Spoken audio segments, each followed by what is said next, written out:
Welcome to Age, Pension, Super and Retirement. I am your host Yvonne, and as always, this is information only and not personal advice. In today's episode, we will be looking at retirement headspace. And to unpack this, I would like to welcome back the Director of Prosperity Planning Partners, Gayle McKew. Hello, it's lovely to be with you again. Gayle, how is being ready financially very different from being ready emotionally to retire? That's a deep question. I have got some clients who are ready emotionally to retire and are not ready financially to retire. So it's a combination of both. So some people are like, I have got a bucket load of money, or I know that I'm going to get an inheritance. And a lot of people sadly do count on that inheritance to fund their future retirement. Now, the worst side of that is because they have this habit of spending so that they haven't actually prepared themselves as well as they could, then we come to the other side of the coin where they are not necessarily emotionally ready, because when you are moving from having full-time income to surviving, and I use the term surviving because it's a significant change in quality of life, because you no longer have the options you had to spend money when there was $100,000 coming into the household, when you might have $50,000 coming into the household. So there's a big disconnect for some people between being financially and emotionally ready. So true, Gayle. And do you find that many get to retirement but actually have no interests? Oh, yeah. You would be surprised at the number of times I have had both husbands and wives say, oh, they're driving me insane. They follow me around. They've even taken over my job of checking the letterbox or hanging the washing out. And I hate the way they hang the washing out. So, it just gets to a crazy point where there's a friction point because there is no separate interest. And the person who's been at work 5 days a week has no idea of how to fill their time if they're not at work. So it can get quite petty. Oh, yeah, you'd be surprised. I am not necessarily a financial planner. There have been days when I've done no financial planning. I've done emotional counseling, employment counseling, relationship counseling, and this is what the impact will be if you go and get a divorce. Financial planning is very emotive. So interesting, Gayle.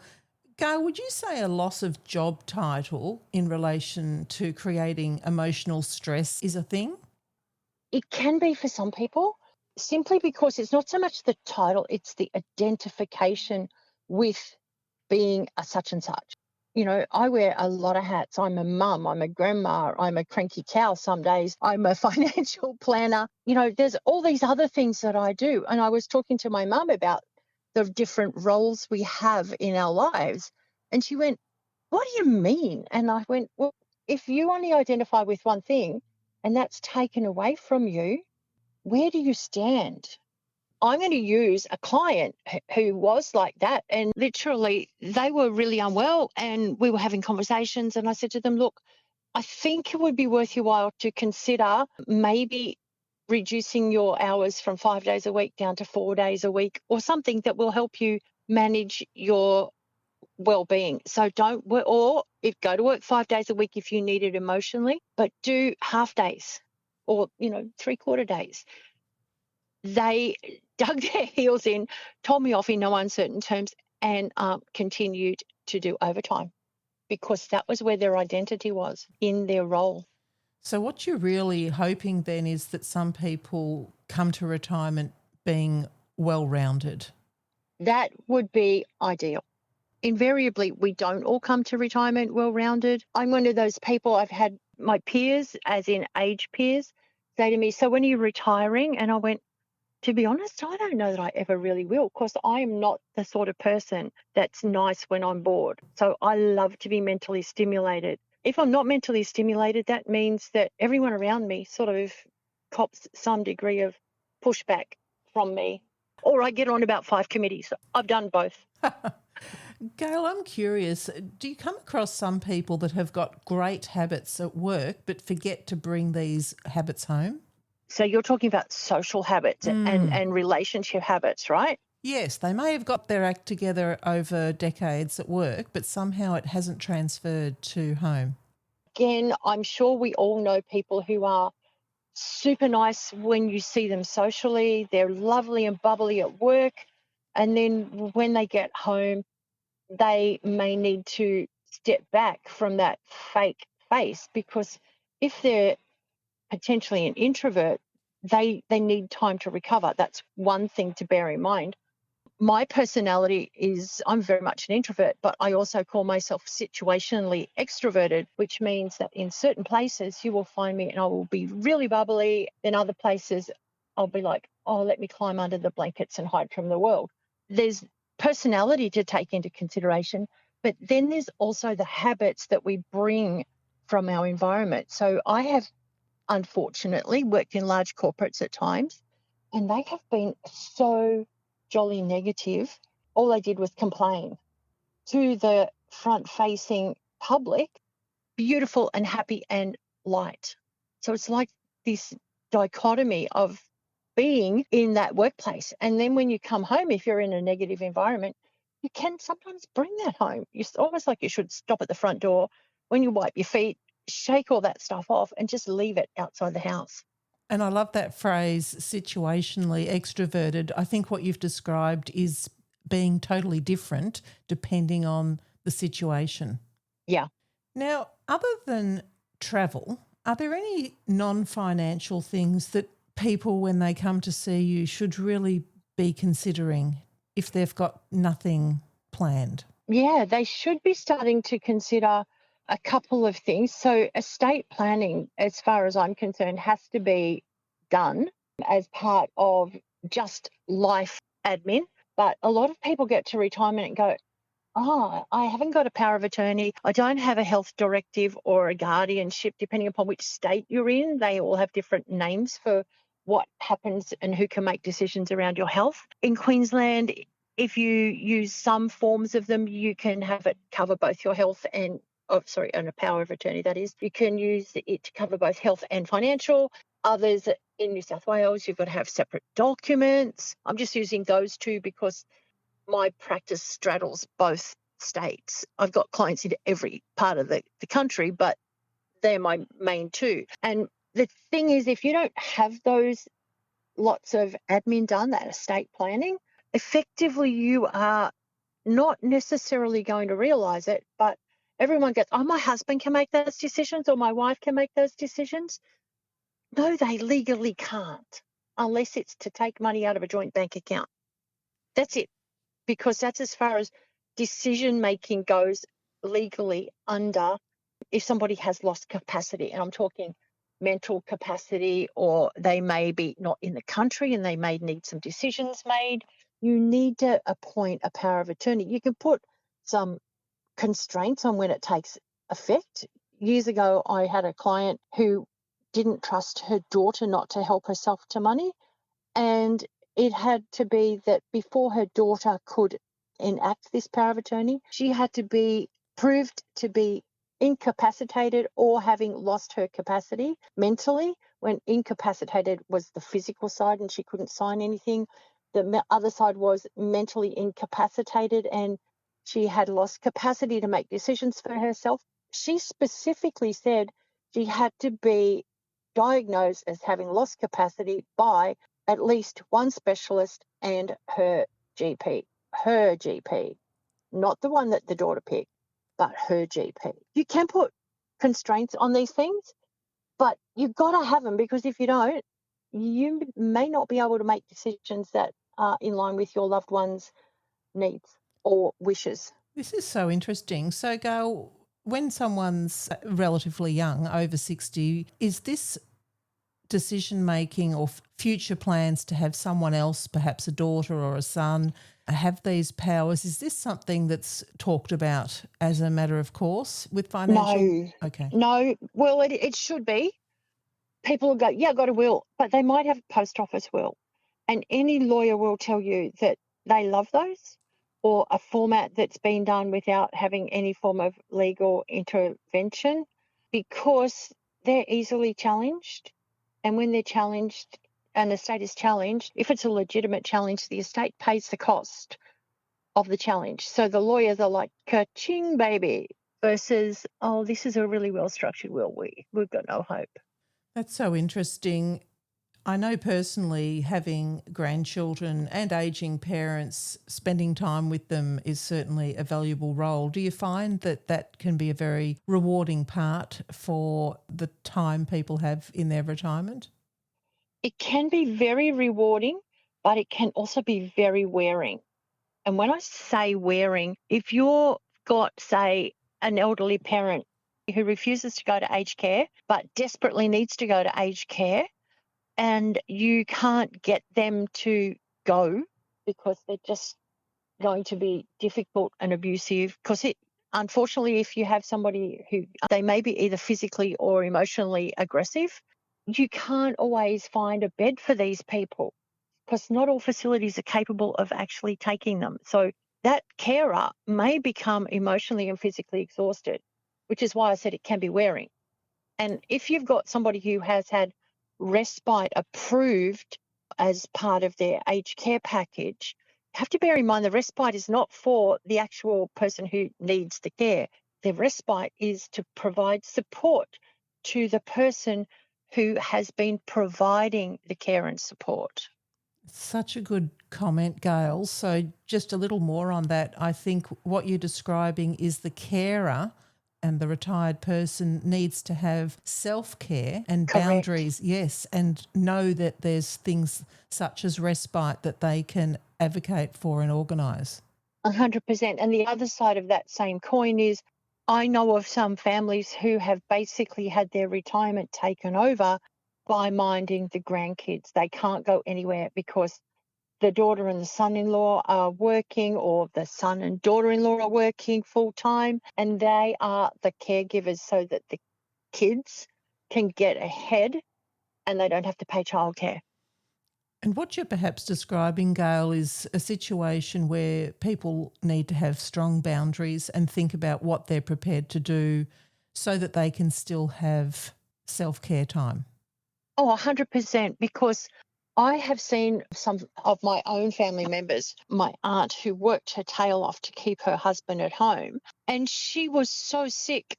I actually said to her, can you please use the respite care so that you can actually take a little holiday and look after yourself? Well, she didn't like that because she felt I was trying to disrespect both her and her husband, and she didn't talk to me for about 6 months. But he got to the point where he was actually that unwell that she did get respite because he was in and out of hospital a lot. So interesting, Gail. Now, do you think significant numbers or people that you know of very sadly pass away shortly after retirement? My dad was one of those. He worked quite late because he was like, I'll wait for mum to get to pension age. And she got to pension age and they had less than 2 years in retirement together. So yes, it can be that you may miss out on retirement because you've just kept working for that little bit too long. Or you could also be like my uncle who's 80 and is a farmer, and he will never retire. Such a sad situation. And along that line, do you believe that there's a rise in depression due to loss of identity for many when they retire? That's a real interesting question because depression comes in so many forms. You can't just say, oh, this person is depressed because, they're on medication. A lot of people who are depressed are actually not even on medication. They don't even acknowledge that they are depressed, but their behaviors change, or we find that they're sleeping more, or they're self-medicating with alcohol. These things do happen. They are ways of people hiding depression. In Australia, we don't talk about mental health very much. I wish we did. I am a mental health first aider, so I do ask questions of people, and it's just basically sometimes, how are you feeling? Or you don't sound quite right. Is there something worrying you? Listening to the tone. And I asked a colleague that the other week, and he went, what? And I went, my love, you just don't sound your usual self.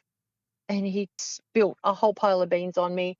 I said to him, you know that I'm a safe space. You don't have to worry about me repeating anything. I just need to know that you're okay. So giving people a little bit of grace and giving them the opportunity to be vulnerable, but know that they're safe, that's probably one of your best things that you can do to help somebody that you're not quite sure whether they're depressed or just having a bad day. That's such a nuanced answer. That's fantastic, Gail. You mentioned earlier someone who doubled down and started doing extra work and overtime. Do you think there are a lot of people that neglect their health due to overwork? Yes, there are. Sadly, particularly the older generations tend to have this view that I'll be letting somebody down by not turning up to work and taking a sick day or taking their actual annual leave. How many people do you see in our group where they're going, oh, I've got X number of weeks of leave to be paid out? That leave is there to help you as an individual manage your well-being. That's such a I good mean, observation. I wonder how many do not use it and hoard it. oh, there's heaps, because it's like, particularly if they intend to cash it out, they're like, oh, all this extra cash. That's not what it's intended for. It's there to help you manage your well-being, manage your mental health, manage your family obligations. Take a jolly break. Go and do something exciting. And if you're going to cash your entitlements out at the end, then, as we all know in that group, it's frequently mentioned that if you cash it out, you get no super contributions. But if you take it as leave, either at full or half pay, you're still accruing additional leave, and superannuation contributions must be made legally. Fantastic, Gail. Gail, how can you be reached? You can contact me by calling 0407 159 298, or you can email me at Gayle, Gayle, at prosperityplanning.com.au. Gail, do you find that some people retire too early, perhaps making an emotional decision? Oh, yes. I wish more people would actually do what we just talked about, and that is take their leave instead of just like effectively having a dummy spit and going, that's it, I'm done. I don't want to be at work anymore. Because two things. Firstly is you've had the dummy spit, you're going to have all your leave paid out. So you're losing out on your super, but you're not actually getting a chance to choose and investigate whether retirement as a full-on thing is something you're ready for yet. You might just be very, very tired or very, very cranky and need a break. And what a wonderful opportunity some people might have to take their leave to make this important decision. Because imagine if they made a rash decision and regretted it. I have had people who have gone, yeah, I really don't like the way this employment situation is going. I'm going to take leave at half pay. And she had a government job, and her leave at half pay, of course, she had long service leave that she hadn't used, extended for almost 21 months. And in that 21 months, she was bored of her job, but she was also bored of the politics that was happening in her job. Then she went and found a job that interested her, where she can work on a casual basis, and she makes a bucket load of money doing that, but without the stress that she had in her full-time job. She actually had what I would consider to be the ideal way of retiring, because she's gone from working full-time and being physically and emotionally exhausted to working when she wants, having as many holidays as she wants, and being considered to be a valuable member of a team. So she's now gone from being burnt out emotionally to being appreciated by her employer. That sounds like a great outcome. Gail, is taking leave at halftime available to everyone or is it negotiable? Well, generally speaking, most people don't even think that they can do it. But I have had one client, she said to me, oh, another client, not that one, but another one. She said to me, Gail, I've got 30 years of all this leave and it's going to cost the business a lot to pay me out. And I said, look, how about instead of just telling your employer you want to finish on such and such a day, you have a conversation with them. Work out what works for both you and the employer, because for the employer, if they've got to pay your entitlements out as a lump sum, it's a really big impost on their cash flow. So it can potentially damage the business. Whereas if you say, hey guys, I'd really like to be able to take my leave either at full or half pay, it's much easier for them to afford that from a cash flow perspective, because they've been doing the standard leave, or they've been paying you anyway. So if you're on leave, it's not that much different. It's only that 17% loading that's extra, but you don't get that on long service leave. But if you've got all this stuff coming out as a steady income stream to you while you're deciding how you're going to cope as a retiree, and in some instances, you can go back to your work. You can go, look, I really hate this caper of being bored. I'm not cut out for it. You can say to the boss, hey, listen, can I come back? Because if you're over about 50 now, there's this massive thing called ageism. And it's harder and harder, unless you're in a niche area with specialised skills that are very valuable, to get employment. Such a helpful response, Gayle. Thank you. For our international listeners wishing to join our Facebook group, the code word is yellow. As always, this is information only and not personal advice. Thank you so very much, Gayle. Thank you for having me.